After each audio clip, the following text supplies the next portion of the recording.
Tagore school बावड़ी की online class में आप सभी का फिर से स्वागत है। सभी स्टूडेंट्स को गुड मॉर्निंग। आज जो हमारी ऑनलाइन क्लास है उसमें संतुलित आहार के बारे में अध्ययन करेंगे। आज का जो हमारा टॉपिक रहेगा वो रहेगा संतुलित आहार।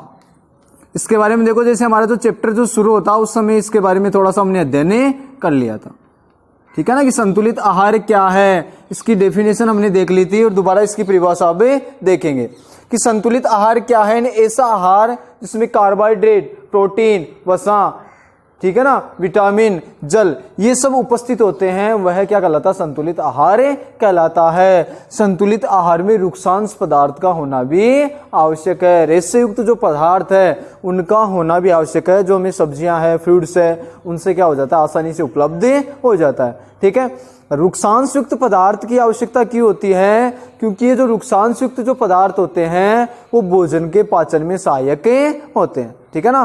तो हम बात करेंगे संतुलित आहार के बारे में। तो ऐसा आहार जिसमें कार्बोहाइड्रेट, प्रोटीन, वसा, जल ये सब उपस्थित हो वो क्या कहलाता है? संतुलित आहार कहलाता है। तो हम लिखेंगे ऐसा आहार जिसमें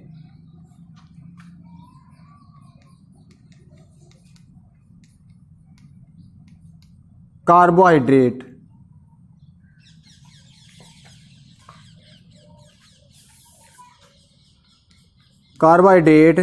प्रोटीन, वसा, विटामिन, जल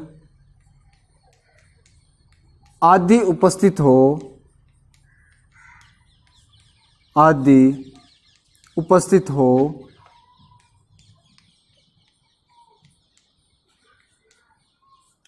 संतुलित आहार कहलाता है।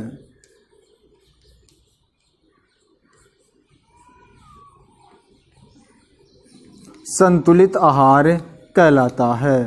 संतुलित आहार में रुक्षांश की भी आवश्यकता होती है। जो रुक्षांश पदार्थ जो हमने कल पढ़ लिया था, संतुलित आहार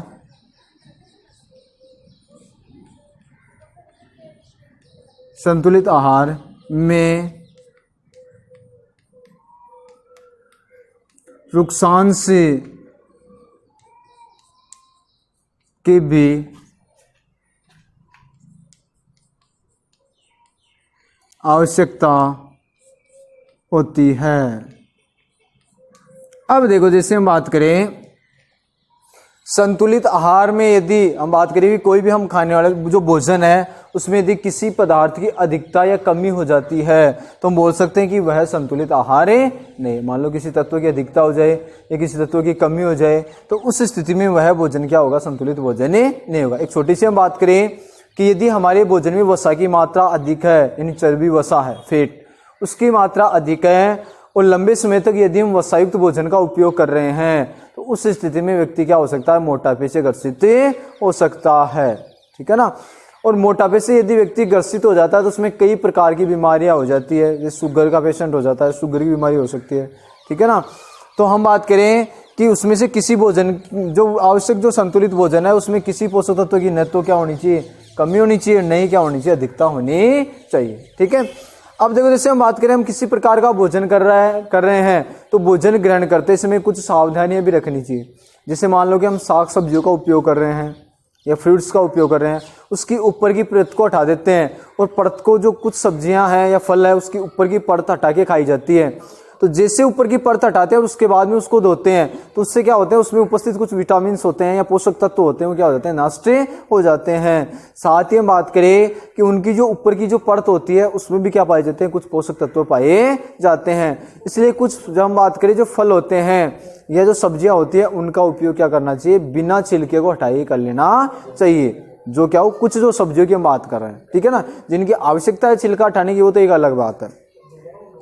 ऐसे ही देखो, जैसे हम बात करें कि जैसे हरी सब्जियां होती है उसको यदि ज़्यादा गर्म किया जाए, ज़्यादा जैसे पानी है उसमें हरी सब्जियों को डाला जाए, फिर उसमें उबाला जाए, और यदि ज़्यादा उबाल दिया जाए हरी सब्जियों को या ज़्यादा गर्म कर दिया जाए, तो उस स्थिति में जो हरी सब्जियों में उपस्थित जो पोषक तत्व है उनकी क्या हो जाएगी, कमी हो जाएंगी, या फिर पोषक तत्व क्या हो जाएंगे, नष्ट हो जाएंगे और हमारे शरीर के लिए लाभदायक नहीं होंगे। तो इसलिए किसी प्रकार का जो खाद्य पदार्थ है जिसको हम गर्म कर रहे हैं उसके लिए उचित तापमान भी आवश्यक होता है, ठीक है ना। ऐसे मान लो हम बात कर रहे हैं जैसे सब्जियों को गर्म कर रहे हैं, उबाल रहे हैं, ठीक है ना, या जैसे मान लो चावल है उसको गर्म करते हैं, ठीक है ना, उस स्थिति में उसका पानी है उसको हम अनवरत ऐसे फेंक देते हैं, तो सारे जो पोषक तत्व हैं, या कहने मतलब उस खाद्य पदार्थ में उपस्थित जो पोषक तत्व है वो सारे पानी के साथ क्या चले जाते हैं, बाहर फेंक दिए जाते हैं, और हमारे शरीर को कोई भी लाभदायक प्रभाव नहीं पड़ता है, यानी लाभ नहीं होता है, ठीक है ना। इसलिए हमें ध्यान ये रखना चाहिए कि किसी प्रकार के हम खाद्य पदार्थ को काम में ले रहे हैं तो उसमें काम में लेते समय हमें विशेष प्रकार की सावधानी रखनी चाहिए कि ज़्यादा टेम्परेचर पर उसको गर्म तो नहीं कर रहे हैं, या फिर मान लो हम कोई कच्चे जो सब्जियां हैं वो हम फल है वो यदि हम खाने में काम में ले रहे हैं तो उसके ऊपर की परत को बिना हटाए हुए खाना चाहिए, ठीक है ना। यानी जिनकी आवश्यकता हो उनको तो हटा सकते हैं, बल्कि जिनकी आवश्यकता नहीं हो तो उन्हें नहीं हटाना चाहिए, ठीक है ना। अब देखो जैसे हम बात करें यदि कच्चा हम किसी प्रकार का फल सब्जी खा रहे हैं तो कच्चे जो खाद्य पदार्थ हैं उनको हमारे शरीर में पचाने के लिए क्या होती है, ज़्यादा ऊर्जा की आवश्यकता होती है, बल्कि जो पका हुआ जो भोजन होता है या जो खाद्य पदार्थ है उसको पचाने में क्या होती है, आसानी रहती है, ठीक है ना। पकाने से भोजन का स्वाद भी अच्छा होता है ना, स्वाद भी बदल जाता है, साथ ही हमें पचाने में क्या होती है, सहायक होती है।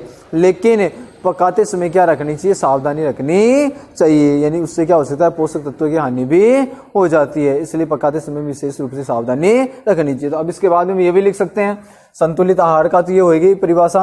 अब हम ये लिख सकते हैं कि यदि किसी प्रकार के खाद्य पदार्थ को पकाया जाए तो उस स्थिति में स्वाद क्या हो जाता है, बढ़ जाता है, लेकिन उसमें पोषक तत्वों की कमी हो जाती है, इसलिए पकाते समय में क्या होना चाहिए, विशेष ध्यान रखना चाहिए। यानी अत्यधिक जल का उपयोग यदि कर रहे हैं, उस जल को यदि फेंक रहे हैं तो उस स्थिति में क्या हो जाता है, उस जल में पोषक तत्व चले जाते हैं। आगे लिखेंगे लाइन चेंज करके कि पकाने से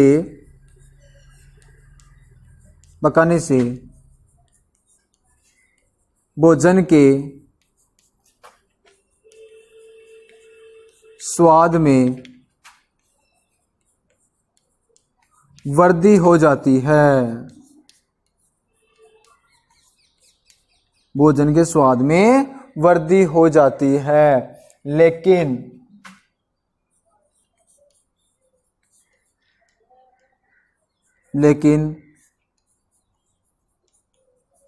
पकाने से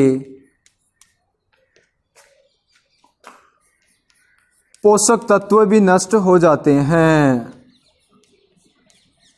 पोषक तत्व भी नष्ट हो जाते हैं।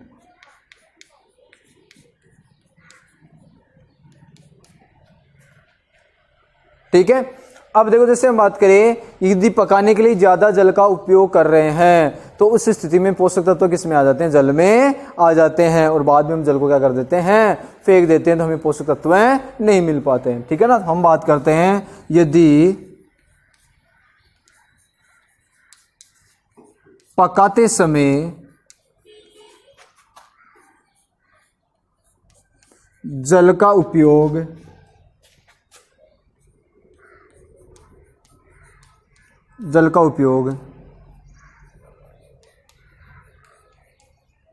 अधिक किया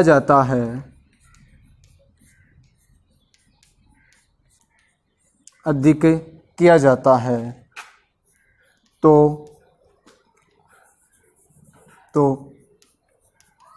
पोषक तत्व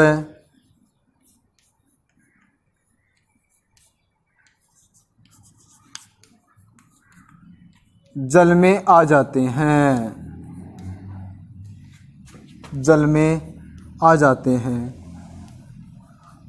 और यदि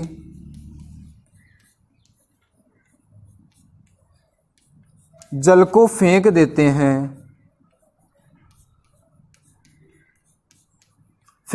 हैं तो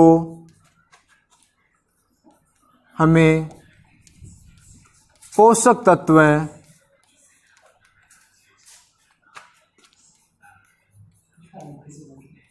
पर्याप्त मात्रा में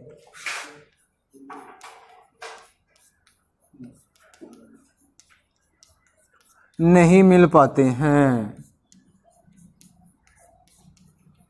ठीक है। और हमारे शरीर में क्या हो जाता है, किसी न किसी प्रकार के कुपोषण के शिकार हो जाते हैं। पोषक तत्व हम पर्याप्त मात्रा में नहीं मिल पाते हैं, जो हमारे शरीर के लिए क्या है, हानिकारक है। मतलब हमारे शरीर में पोषक तत्वों की पूर्ति नहीं होती है। ऐसे हम बात करें कि जो विटामिन सी होता है, विटामिन सी का वैसे सबसे अच्छा स्रोत होता है आंवला। साथ में हम बात करें जो खट्टे जो फल होते हैं, जैसे संतरा है, ये सब भी क्या होते हैं, विटामिन सी के अच्छे स्रोत हैं। तो यदि पकाने से क्या होता है, विटामिन सी आसानी से क्या हो जाता है, नष्ट हो जाता है। इसलिए यदि इस प्रकार के जो हम करें, जो सब्जियां यदि काम में ले रहे हैं जो विटामिन सी युक्त है, तो उनको क्या करना चाहिए, उचित तापमान पर ही पकाना चाहिए, अन्यथा उसमें क्या हो जाती है, विटामिन सी की कमी हो जाती है। तो विटामिन सी का जो सबसे अच्छा स्रोत क्या है, वो आंवला है, ठीक है। अब देखो, जैसे हम बात करें कि यदि हमारे शरीर में किसी एक विशेष पदार्थ की मात्रा ज्यादा हो जाती है पोषक तत्व की, तो फिर हम क्या हो सकते हैं, बीमार हो सकते हैं। जैसे हम बात करें बीमार होने का कारण की हम बात करें, यदि हमारे शरीर में वसा की मात्रा ज्यादा हो जाती है तो व्यक्ति क्या हो जाता है, मोटापे से ग्रसित हो जाता है, ठीक है ना। अब देखो, कल हम पढ़ेंगे अभावजन्य रोग। अभावजन्य, अभाव यानी कमी, यानी किसी पोषक तत्व की क्या हो जाए, कमी हो जाए, तो उस स्थिति में कौन सा रोग हो सकता है, वो पढ़ेंगे हम अभावजन्य रोग, ठीक है ना। तो ये अगली क्लास में।